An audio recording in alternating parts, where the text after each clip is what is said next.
오늘 하나님 말씀은 요한복음 3장 16절 한 절입니다.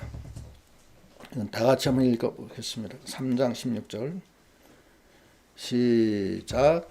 하나님이 세상을 이처럼 사랑하사 독생자를 주셨으니 이는 그를 믿는 자마다 멸망하지 않고 영생을 얻게 하려 하심이라. 오늘 말씀의 제목은 하나님의 사랑을 받고 나누어 주자. 하나님의 사랑을 받는 믿음, 또 그래서 나누어 주는 믿음, 또 그 사랑이 어떤 사랑인지 그것도 우리가 말씀을 통해서 은혜를 받고자 합니다. 첫째는 하나님의 크신 사랑을 감사함으로 받는 믿음이 되고 이웃에게 나눠주는 그런 믿음이 되어야 됩니다. 하나님이 사랑을 우리에게 논아주시는 거예요. 근데 그 사랑을 받는 사람이 있고 안 받는 사람이 있습니다. 만홀히 여기는 사람도 있고요. 우리 개인적으로도 생각할 때 우리가 일가 친척이나 아는 친구들한테 사랑을 베풀 때가 있잖아요. 그 사랑을 잘 받으면은 기뻐요. 그리고 그 사람도 좋고, 안 받으면 섭섭해요. 그리고 사랑을 내가 계속 줘야 되나? 이렇게 마음에 동요가 생기는 게 인지상정입니다. 하나님도 마찬가지예요. 하나님의 크신 사랑을 우리가 믿음으로 받는 우리 믿음이 되어야 됩니다. 하나님의 사랑은 나눠야 돼요. 어느 예화가 하나 있는데 그 둘리라는 사람이 있는데 돈리라는 사람이 있는데 미국인인데 이 사람이 직장을 잃고 죽기도 하기 싫어하는 구걸을 하게 됐어요. 어느 날 추운 겨울날 고급 레스토랑 앞에서 한 부부가 들어가는 거기에서 구걸을 했습니다. 그러니까 죄송하지만 잔돈이 없습니다. 남자의 얘기. 여자는 뭐라 그러냐면 이 추운 날 얼마나 춥겠느냐. 우리가 어떻게 편안하게 들어가서 밥을 먹을 수 있느냐. 그 앞에서 벌벌 떨고 있는데 여기 $1가 있으니까 가서 식사를 하시고 속히 직장 구하시기를 기도하겠습니다. 돈이라는 사람이 정말 감사합니다. 당신이 내게 힘을 주셨습니다. 그 여자가 뭐라 그러냐면 이것은 예수님의 떡입니다. 나눠주시기 바랍니다. 그러고서 식당에 들어가서 식사를 했어요. 이 사람이 $1를 가지고서 50센트는 요기를 했어요. 밥을 먹었어요. 나머지 50센트는 자기하고 같이 구걸하고 있던 한 할아버지. 그 할아버지가 자기가 $1 받는 걸 보고 부러워하는 눈초리로 보고 있기 때문에 50센트를 주었어요. 주니까 그 할아버지가 그걸로 빵을 샀어요. 빵을 사서 반을 쪼개서 종이에다 담더라고. 싸더라고. 그래서 이 돈이라는 사람이 그건 어떻게 내일 드시려고 그럽니까? 그러니까 아니에요. 내가 아는 신문파리 소년이 있는데 그 소년한테 그놈한테 주려고 그럽니다. 그래서 그 빵을 소년한테 갖다 주었어요. 그러니까 신문파리 소년이 지금 너무 그냥 좋아가지고서 그 빵을 먹는데 그때 마침 개가 꼬리를 흔들면서 와서 그 빵 먹는 걸 쳐다보고 있으니까 빵을 툭 띄어서 개한테 줬어요. 그리고 그 소년은 신문 팔라고 이제 나갔고, 그리고 그 할아버지도 직장 구하러 또 나갔고, 이 돈이라는 사람이 개 목걸이에 주소 다닌 걸 보고 개를 그 주인한테 갖다 주었어요. 찾아다 주니까 주인이 너무 고마워서 $10를 주면서 당신같이 양심이 있는 사람은 우리 여기 회사에 와서 일을 하시오. 그래서 일자리가 생긴 거예요. 주님의 사랑으로 이렇게 사랑을 나누면 사랑이 커져요. 커지고 자기한테 돌아오는 겁니다. 하나님의 이 크신 사랑을 우리가 감사함으로 받고 그걸 나눠주는 우리 믿음이 다 돼야 되겠습니다. 그러면 내가 받은 하나님의 사랑이 무엇인가? 한 네 가지로 생각을 할 수가 있습니다. 첫째는 독생자 예수를 주신 사랑이에요.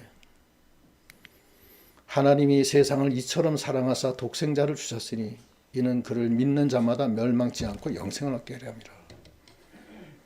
우리를 멸망하지 않게 하려고 자기 독생자를 준 거예요. 독생자는 하나님이 아무리 세상이 멸망한다 하더라도 자기가 사랑하는 독생자를 죽게 하기까지는 쉽지가 않아요.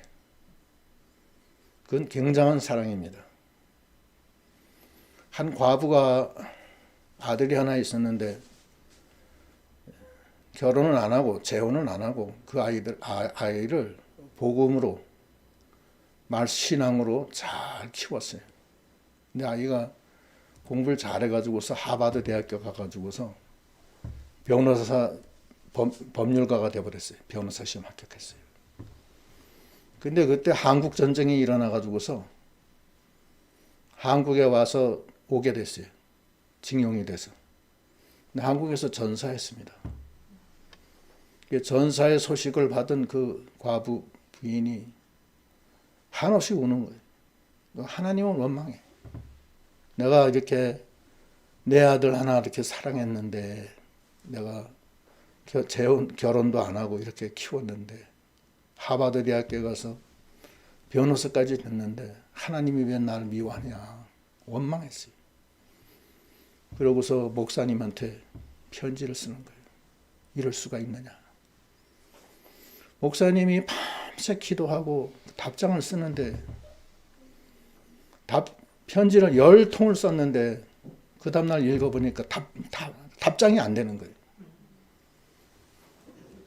그래서 나중에 다시 기도하고 간단히 썼어요. 당신 그 부인한테 내가 드릴 말씀이 없습니다. 그러나 우리 부인께서 그렇게처럼 사랑하는 독자가 죽은 것은 하나님이 우리를 위해서 독생자를 희생한 거나 같은 아픔이다. 우리가 그 아픔을 받았기 때문에 그 아픔의 사랑을 우리도 나눠야 된다. 이렇게 얘기를 한 거예요. 주님의 그 독생자를 준 것은 하나님의 아픔입니다. 그 아픔을 우리에게 준 거예요. 줘서 우리에게 영원한 생명을 준 거예요. 사랑은 희생과 수고가 따르는 거예요. 희생과 수고가 따르지 않고서 사랑이 존립이 안 되는 겁니다.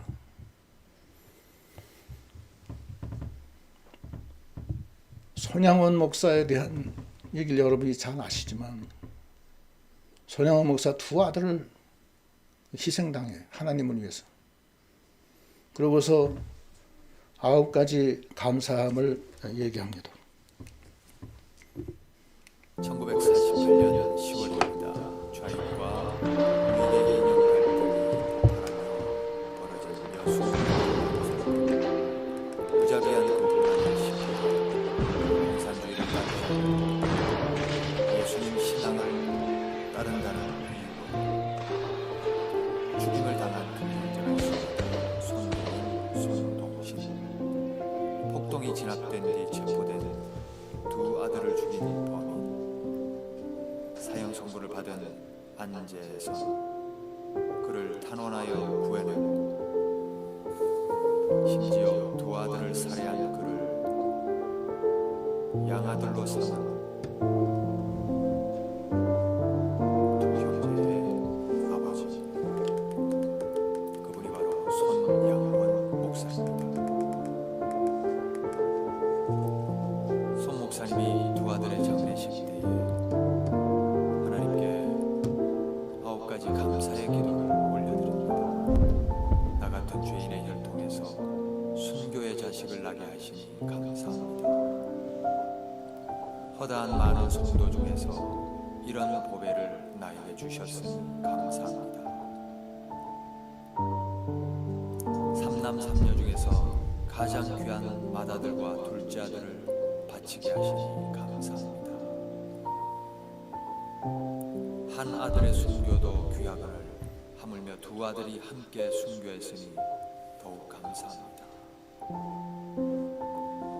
예수님 믿고서 누워 생을 마감해도 복이라 하였는데 전도하다 총살 순교당했으니 더욱 감사합니다. 미국 가려고 준비하던 아들이 미국보다 더 좋은 천국 갔으니 내 마음 안심되어 더욱 감사합니다. 내 아들을 죽인 원수를 회개시켜 아들 삼고자 하는 사랑의 마음을 주신 하나님께 감사합니다. 내 아들의 순교의 열매로서 우수한 천국의 열매가 생길 것을 믿으면서 감사합니다. 역경 속에서도 하나님의 사랑을 깨닫게 하시고 이길 수 있는 믿음을 주신 하나님께 감사합니다. 또 무엇을 하든지 말에나 이내나 다 주 예수의 이름으로 하고 그를 힘입어 하나님 아버지께 감사하라. 골로새서 3장 17절 말씀. 이 손양원 목사의 9가지 감사, 또 혹자는 10가지 감사라고 그래요. 10가지는 뭐냐면 나에게 이렇게 과분한 축복을 누리게 해주신 하나님께 감사합니다. 그걸 넣어서 열 번째 감사를 얘기하고 있어요.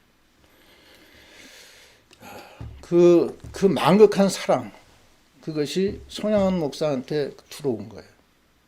그래서 그걸 자기 두 아들을 죽인 아들을 살린 거예요. 그 과부도 자기 아들이 죽은 다음에 하나님을 알게 된 거예요. 아들은 엄마한테 하나님의 사랑을 선물한 거예요. 그 고통의 사랑, 아픔의 사랑, 그거를 준 거예요. 두 번째 하나님이 주신 사랑은 축복의 사랑입니다. 신명기 8장 16절에 보면 네 조상들도 알지 못하던 만나를 광야에서 네게 먹이셨나니 이는 다 너를 낮추시며 시험하사 마침내 네게 복을 주시려 하심이라. 축복이에요. 믿음에는 두 가지가 있어요. 구원과 축복이 있어요.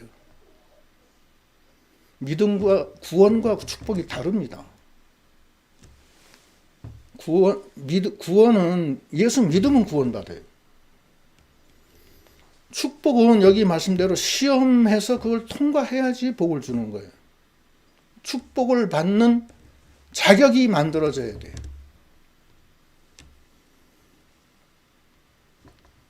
하나님이 이스라엘 백성을 광야에서 40년간 연단시키십니다. 연단시키신 이유가 뭐냐? 낮추고 시험해서 마침내 복 주려고 하는 거예요. 그 연단 속에 뭐 엄청난 연단이에요. 불뱀이 나오고 또 마라에서 쓴 물이 나오고 무리바에서는 물이 없고 아말렉이 쳐들어와서 사람을 죽이고 먹을 게 없고 엄청난 40년 동안. 근데 그 시험을 다 이긴 자는 여호수아와 갈렙인데 여호수아와 갈렙은 가나안에 들어가서 축복을 받아요. 그러나 그 시험을 이기지 못한 사람은 가나안 땅에 못 들어갑니다. 구원과 축복이 다른 거예요.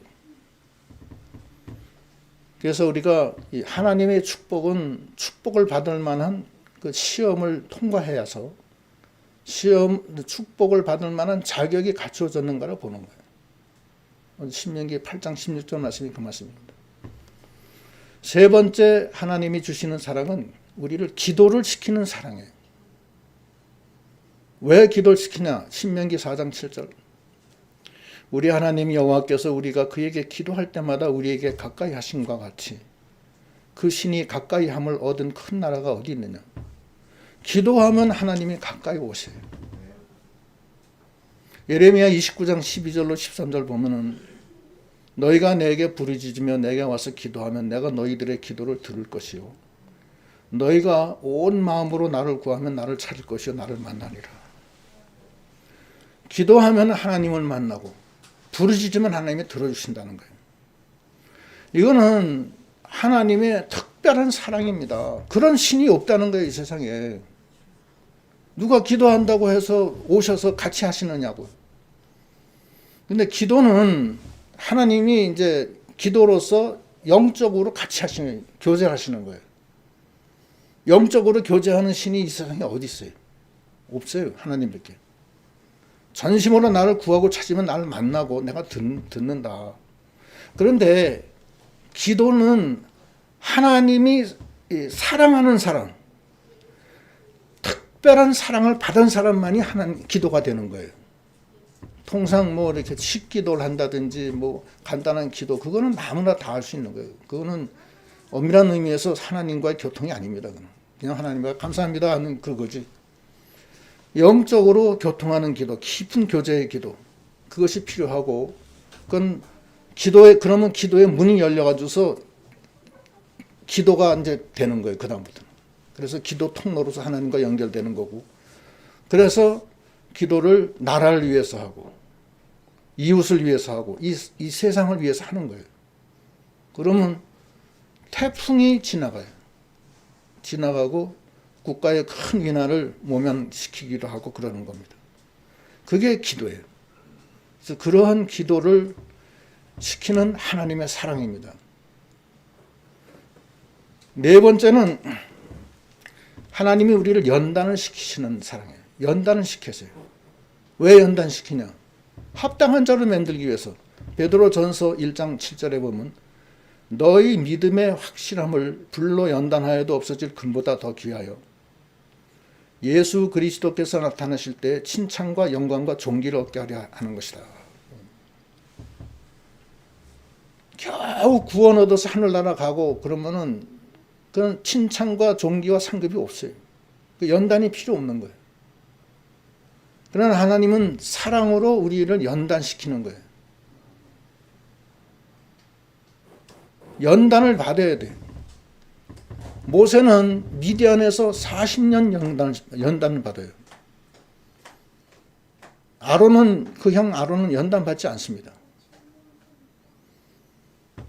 모세는 하나님이 함께했어요. 연단을 받아서. 능력의 지팡이를 주고.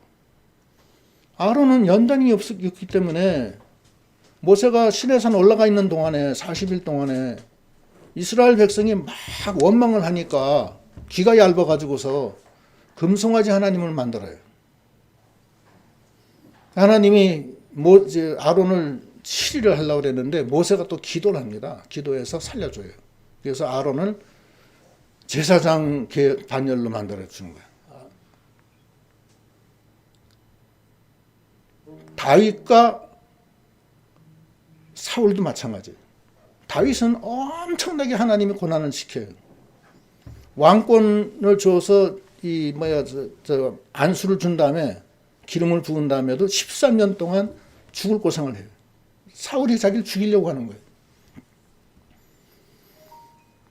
사울은 어땠냐? 사울은 연단이 없었어요. 연단이 없이 그대로 왕이 돼가지고서 결국 하나님을 교만해가지고서 하나님이 결국 하나님의 버림을 받죠. 사울은. 욥이도 이유 없이 환난을 엄청나게 당해. 이유 없이. 10남매가 하루아침에 다 죽고 그 많은 재산이 다 마적대에 의해서 다 날아가고 자기는 죽을 병에 걸리고 아무 이유 없이 그런 거예요. 믿음이 좋은데. 그러나 욥은 뭐라고 그러냐면은 욥기 23장 10절에 그러나 내가 가는 길을 그가 아시나니 그가 나를 단련하신 후에는 내가 순금같이 되어 나오리라. 하나님 앞에 내가 순금같이 나가겠다. 하나님의 단련 내가 감사하게 받겠다. 그래서 마침내 욥은 갑절의 복을 하나님이 주십니다. 연단이 필요해요. 연단을 해서 하나님 앞에 존귀와 영광과 칭찬을 받게 하기 위해서 연단시킨다는 거예요. 우리가 대한민국 육군 장교가 되려면 육군사관학교에서 4년 동안 고생을 해야 돼요. 한 나라의 장교도 4년 동안 고생을 했는데 우리는 하나님의 아들인데 하나님이 우리가 얼마나 우리 연단을 받아야 되겠어요. 그러니까 우리가 이 세상에 살면서 복을 주시려고 시험도 주시고 기도하게 하시고 연단시키시는 거예요. 그거를 받으라는 거예요. 그건 하나님의 사랑이에요. 나 위에 그 고난 받으시고 그 고통과 아픔의 사랑을 나한테 주셨는데 그걸 받으라는 거예요. 하나님은 우리를 잠잠하게 사랑하신다고 그랬어요. 스가랴 3장 17절에 너희 하나님 여호와가 너희 가운데 계시니 그는 구원을 베푸실 전능자이시라. 그가 너로 말미암아 기쁨을 이기지 못하시며 너를 잠잠히 사랑하시며 너로 말미암아 즐거이 부르며 기뻐하시리라 하리라. 잠잠히 보이지 않게 우리를 사랑하시는 그 사랑은 그 아픔의 독생자를 주시는 사랑.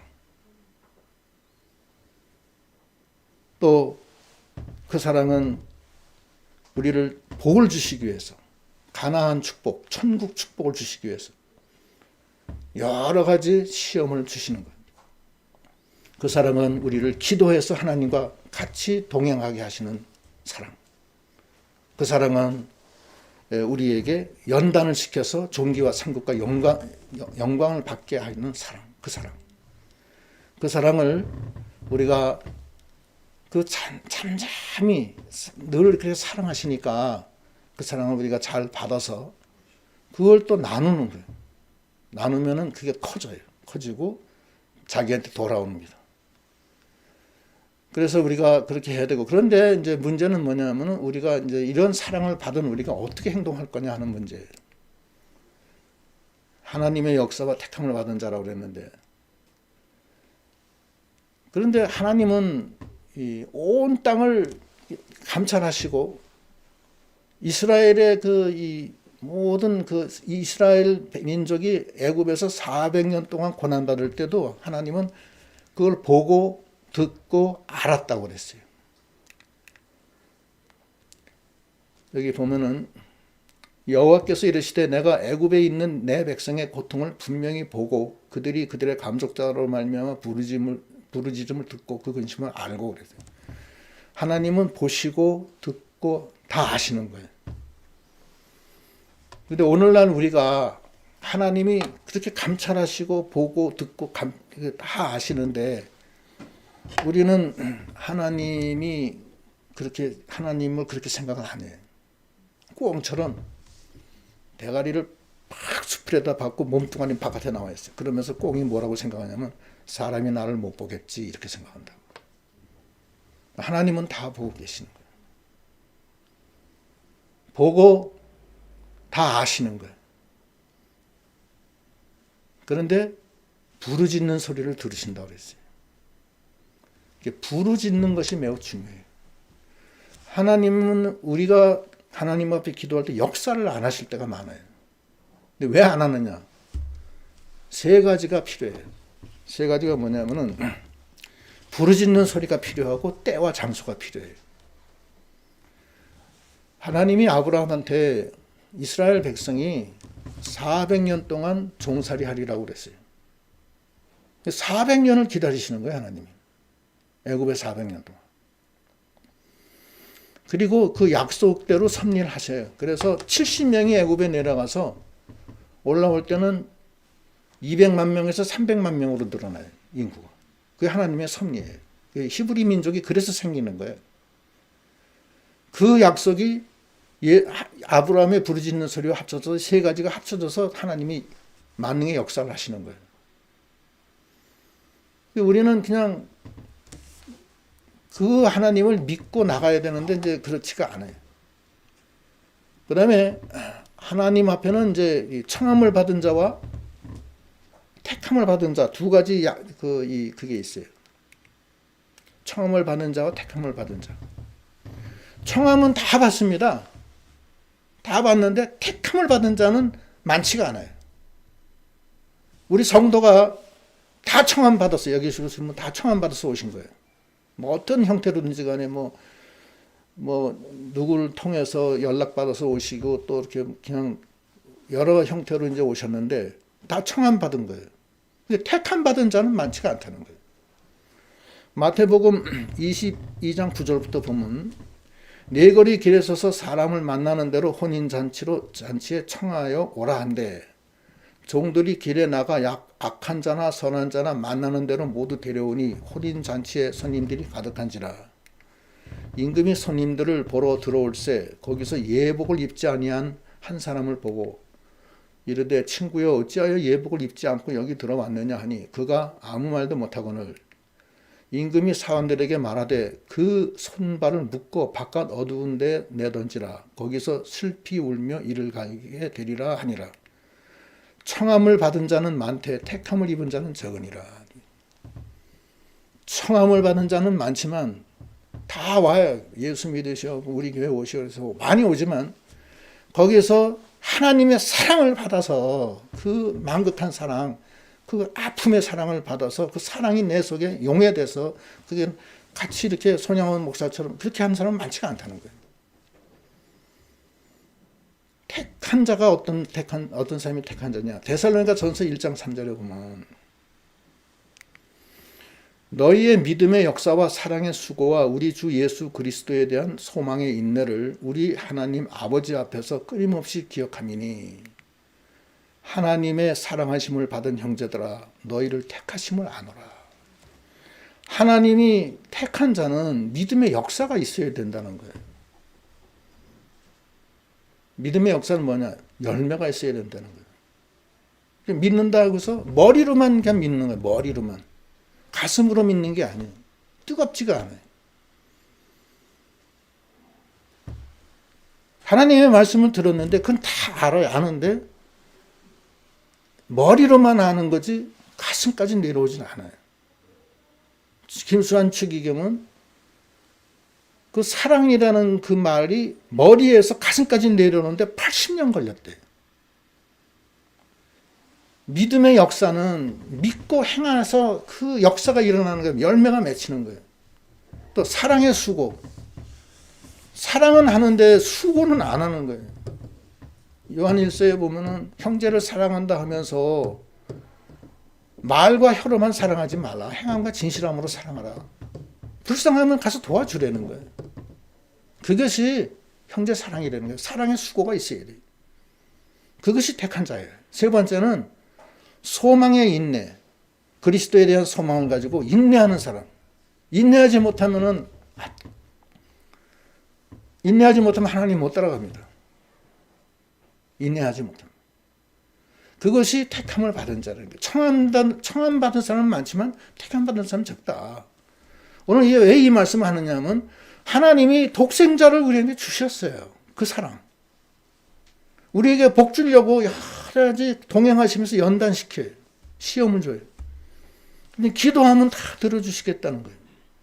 그리고 존귀와 상급과 영광을 받도록 연단을 시키시는데 우리가 그러면 어떻게 하나님을 해야 될 거냐? 하나님 앞에 부르짖고 기다려야 된다는 거예요. 때가 이럴 때까지. 그러고 택함을 받은 자로서 믿음의 열매가 있는 자. 열매 없는 나무는 예수님도 다 찍어버린다고 그랬어요. 도끼로. 그러니까 우리가 이 믿음 생활에 있어서 우리가 하나님 앞에 머리로 하지 말고 가슴으로 하고 발로 해야 돼. 그래서 진정으로 사랑하고 하나님 위해서 충성하고 이런 것이 필요하다. 그래서 하나님이 세상을 이처럼 사랑하사 독생자를 주셨으니 이는 우리로 믿음으로 영접해서 멸망치 않고 영생을 주려 함이라. 이 축복을 받는 저희 믿음이 다 되시도록 하셔야 되겠습니다. 기도하시겠습니다. 하나님 감사합니다.